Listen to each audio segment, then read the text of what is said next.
For our webinar today, this is Quinn Arnold with Arnold Remote Wealth Management, and we do these client webinars as a way to connect with greater questions that our clients bring to us, where it's not just something short that we can answer in an email or talk about briefly in a meeting. We want to get into something in more depth. If you have other questions like that, please send those to me or Matt. We love to hear things directly that we could expand on in a future webinar. That's how we get these topics.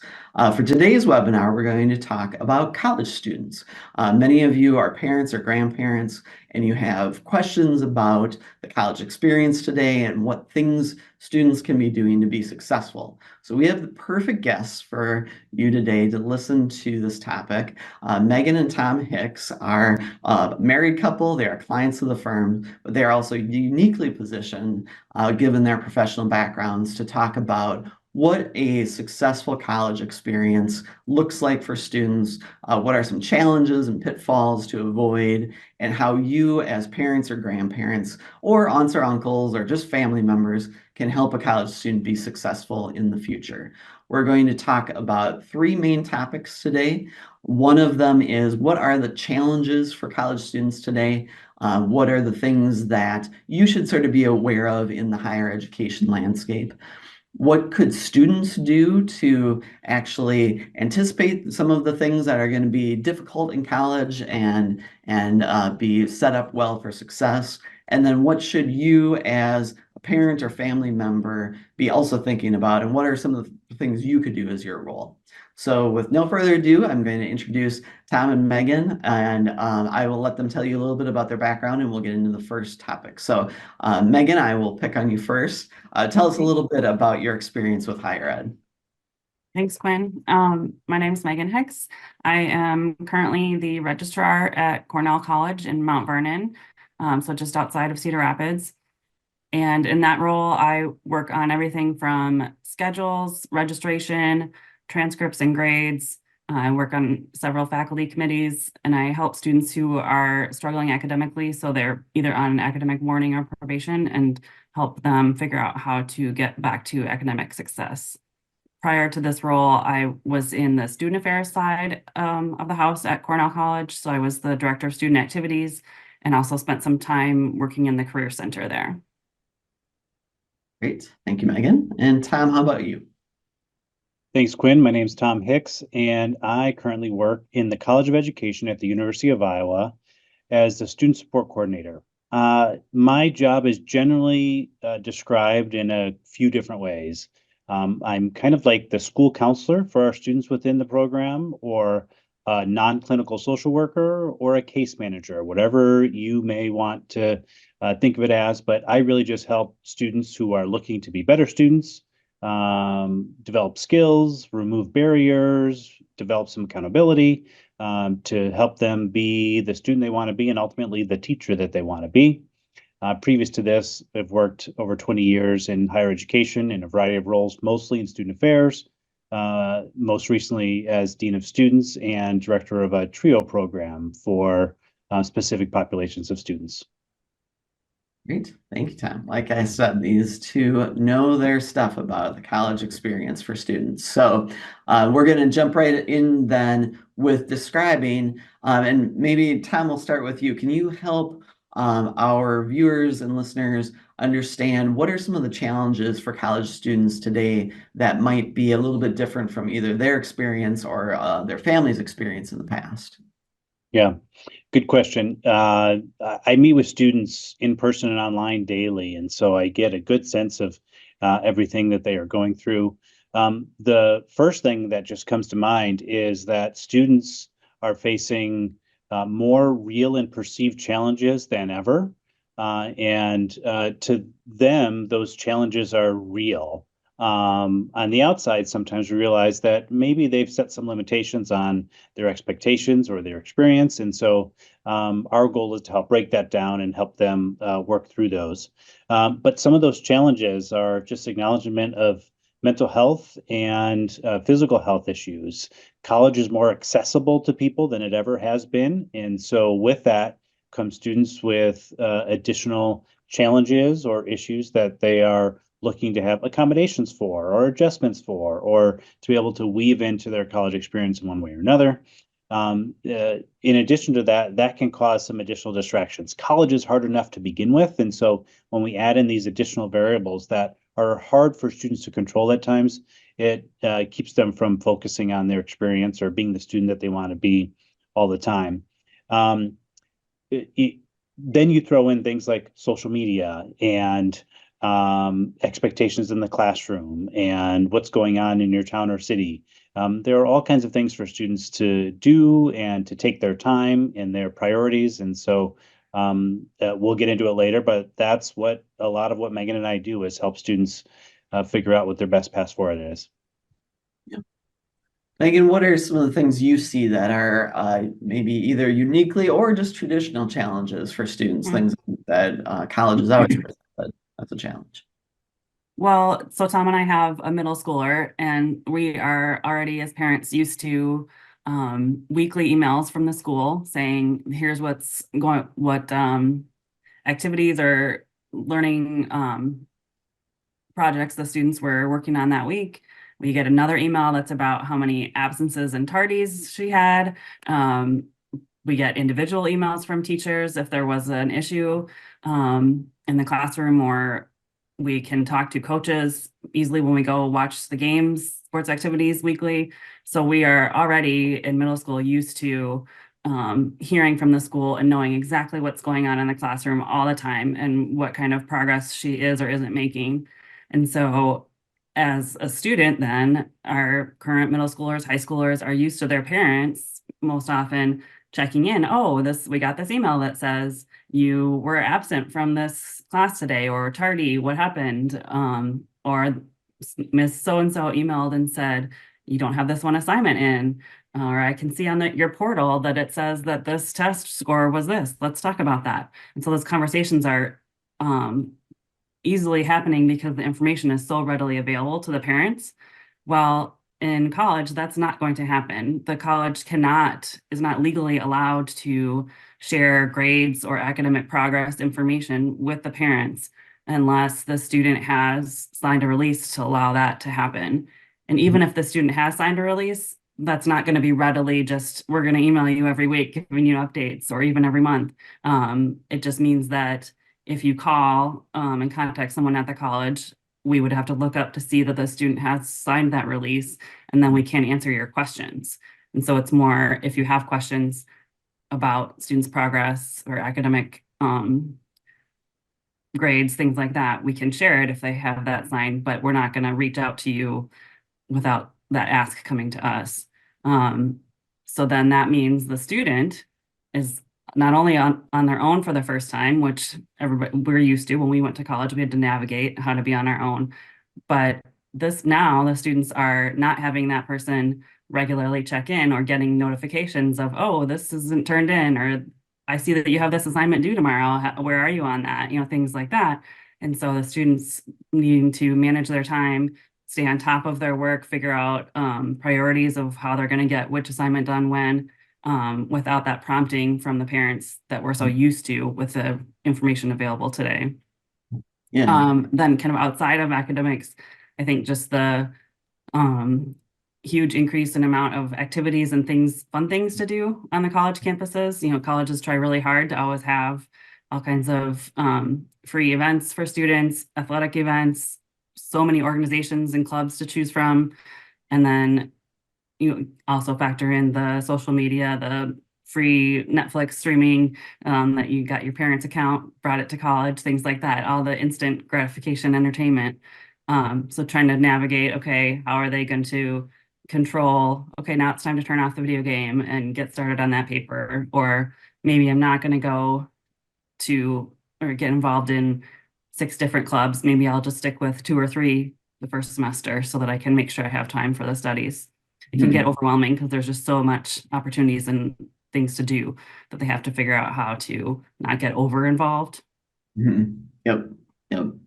So yeah, so what I'm hearing is, in addition to just the traditional life of a college student, that's probably been pretty similar for a long time, there are new challenges that, in some ways, students are now finding they're not prepared for because they don't have the same kind of parent supports, or that's not allowed really at this adult college level. And so they need to start navigating some of these challenges on their own.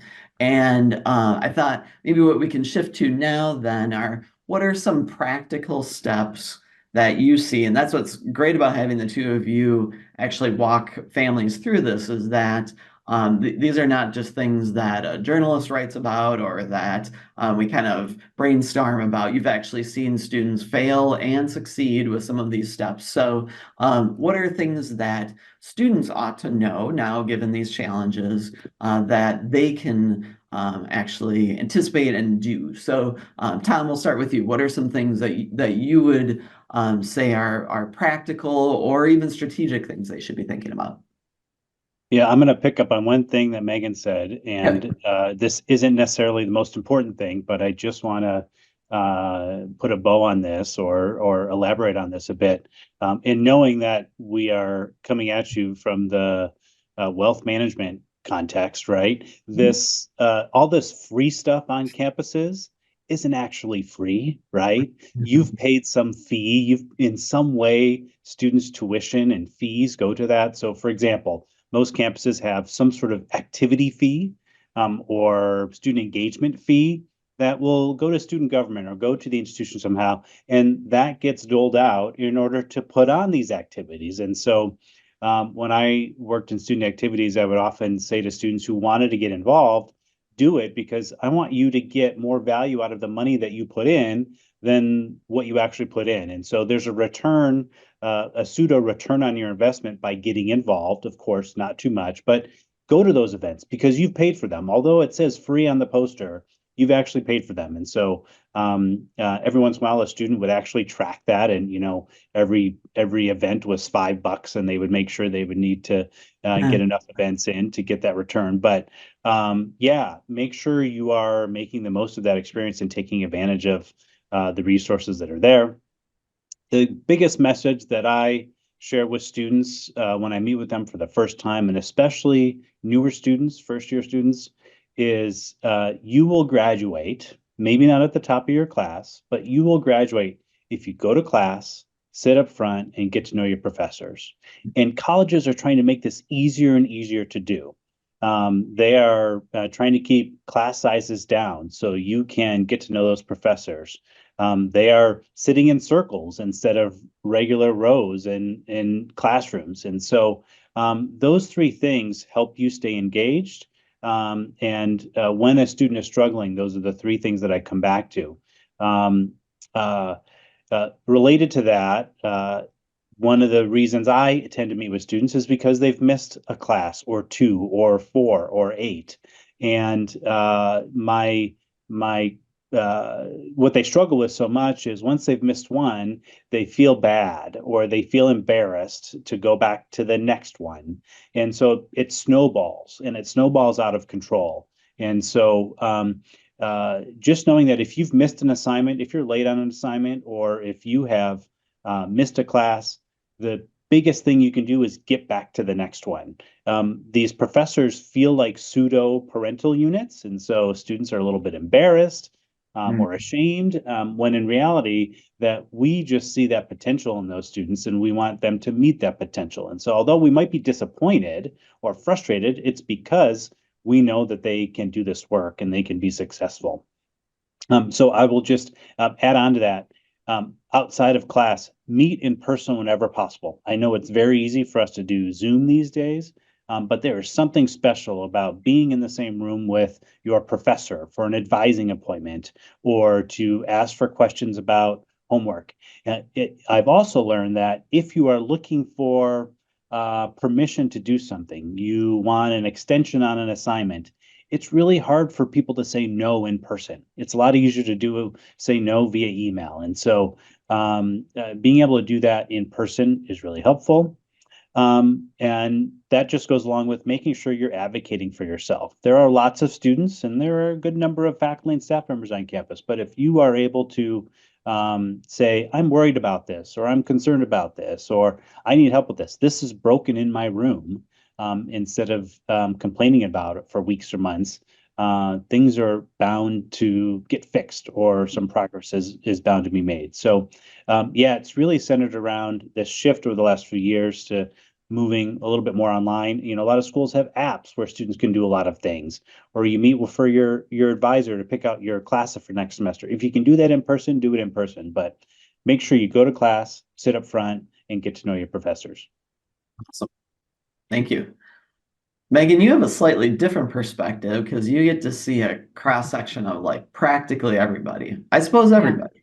So, so what are some of the things that you see that students should be thinking about in this era of new or different challenges in the college environment?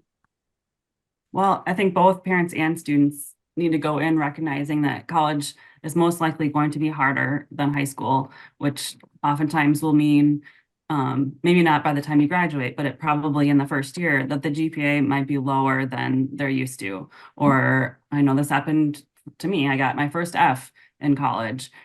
That's okay.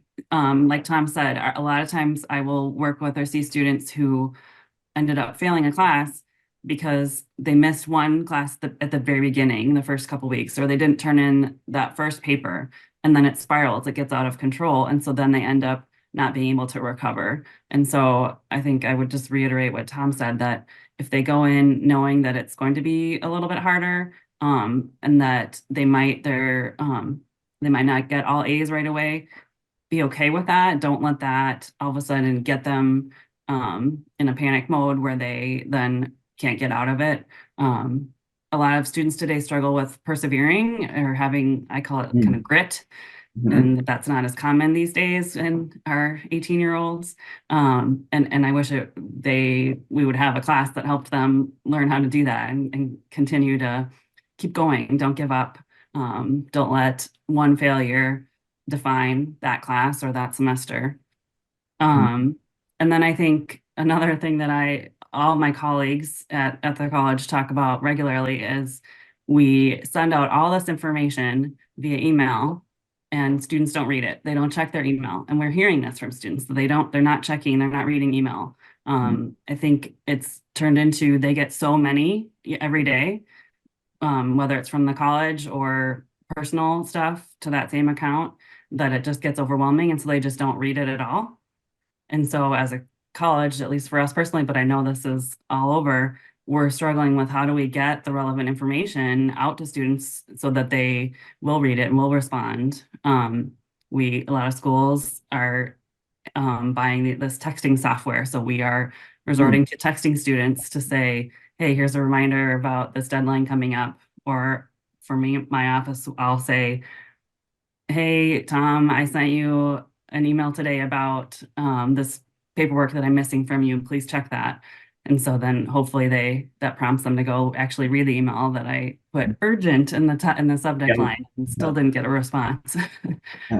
So I think if students can start out college with a plan of how they're going to keep their inbox organized, maybe have two separate emails, keep your personal stuff in a separate Gmail or whatever account instead of using your school account for everything. And then figure out, you can go on YouTube or whatever. I'm sure the students already know how to manage all the tools and stuff on email, but there are different things like you can snooze a message so that it pops back up later, or you can use different filters so certain messages go into certain folders. You should set up folders to keep certain things organized in there. I think if students spent a little bit of time at the very beginning setting that up and making a plan for that, they would be much more successful in the end, because otherwise it doesn't get that overwhelming. And I think know that the school wants you to have all the information that they need. And so if you're saying, oh, I'm confused about this, or I didn't know about this, or no one told me that, they did. It's out there. It's either on the website, it's in your email somewhere. So just picking up the phone and calling that office, or stopping by somebody's office, whether it's a faculty member or a staff member in, I don't know, residence life, to the counseling center, whatever, asking the question, and then they can show you or get you the information that you're missing. Yeah. Well, these all strike me as behaviors that are training people for their careers later Yes. in life too. So they're getting a crash course, but in a somewhat kinder environment than perhaps their job will allow for some of these things to develop these skills. So good, very good. Well, let's shift gears then slightly to really probably who's watching. Hopefully, there's some students that are picking up this video eventually. But for our clients who are going to be, nervous parents or concerned grandparents or aunts and uncles or other family members who want to see their students succeed, what are some things that both of you think those people should do? And Tom, I'll just start with you. Yeah, first of all is encourage your students to do everything that we've already said. And Megan will talk about it a little bit, but like in a coaching way, right? Not in a demanding way. I want to dive a little bit deeper. This is a little bit for both parents and students, but I just had the thought that on the few campuses I've worked on, there are some similarities or parallels to what indicators we've found that show that students are struggling. And so these are general, but have applied on every campus I've worked on and have talked with lots of colleagues, and they've seen the same thing. But there are three main variables. The first one is a drop of 1 point or more between high school GPA and college GPA that first semester. So, for example, if a student had a 3.75 GPA in high school and got a 2.6 their first semester in college, that's probably a lot for them to handle. That's probably pretty stressful. They're probably not used to it. Like Megan said, getting your first F or your first C or your first B, and maybe multiple of them, is oftentimes a big deal to students.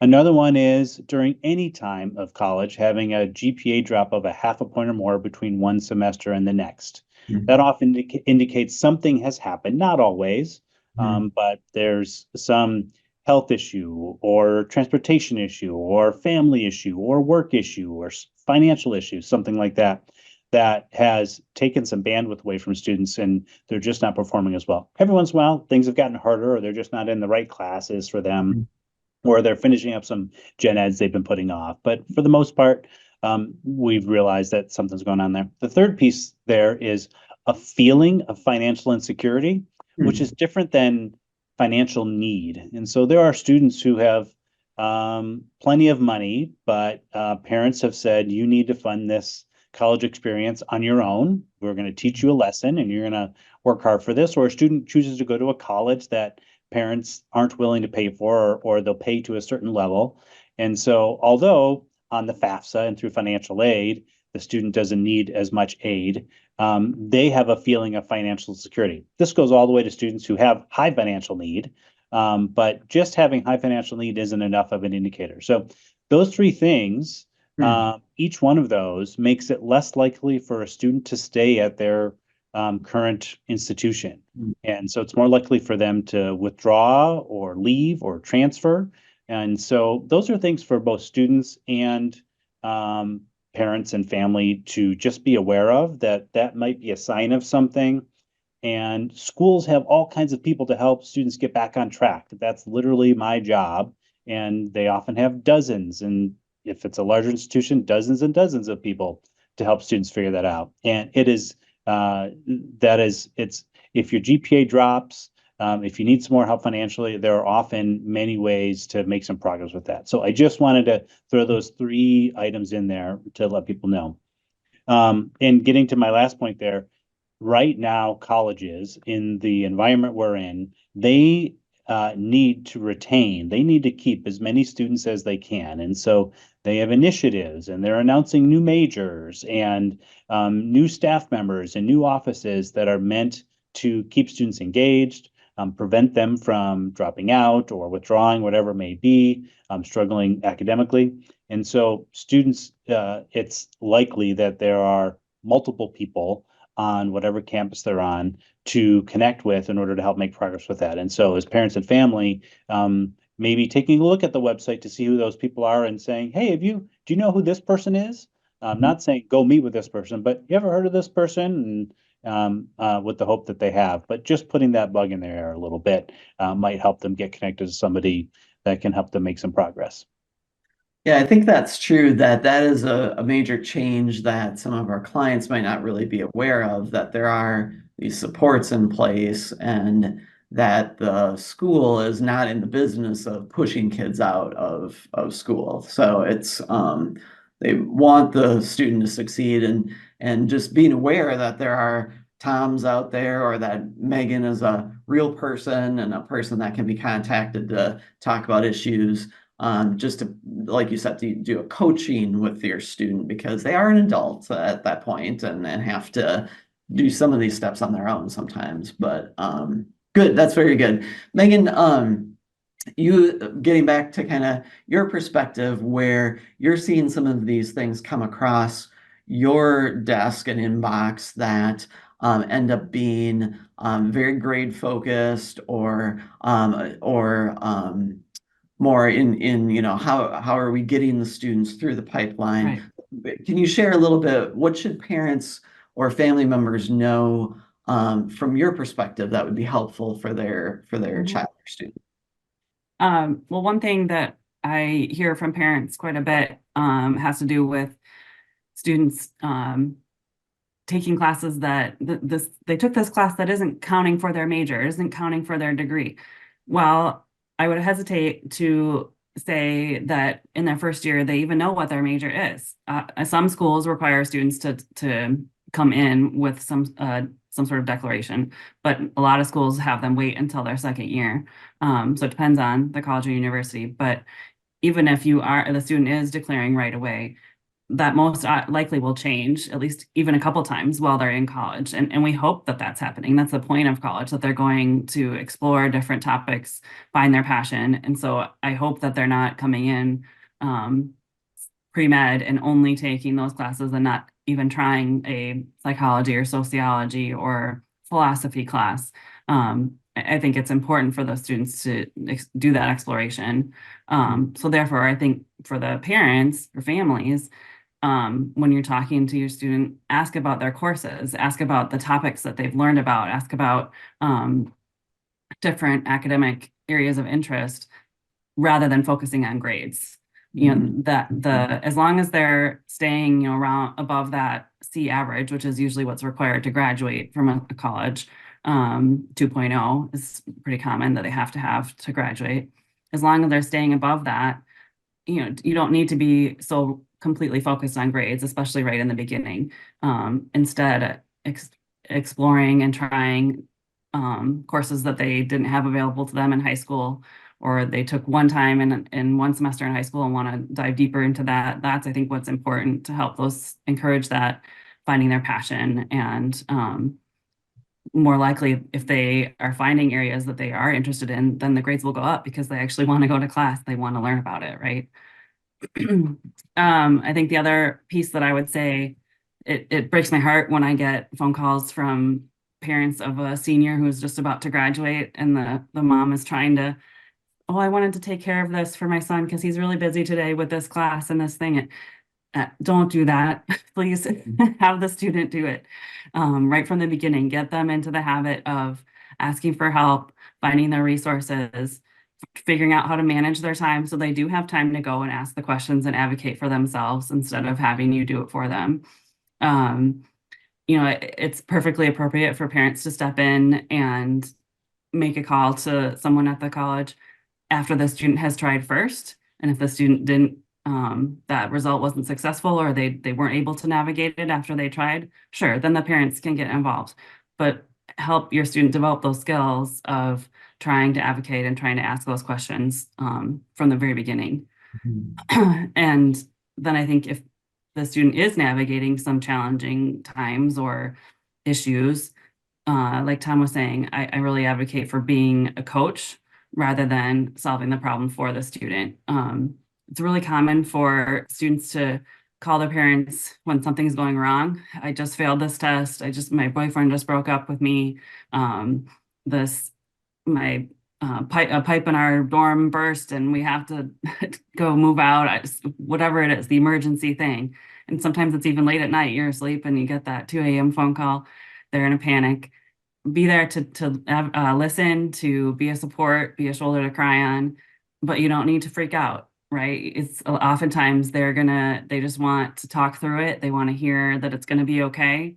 They want to be reminded of what resources there are and ways that they can solve the problem.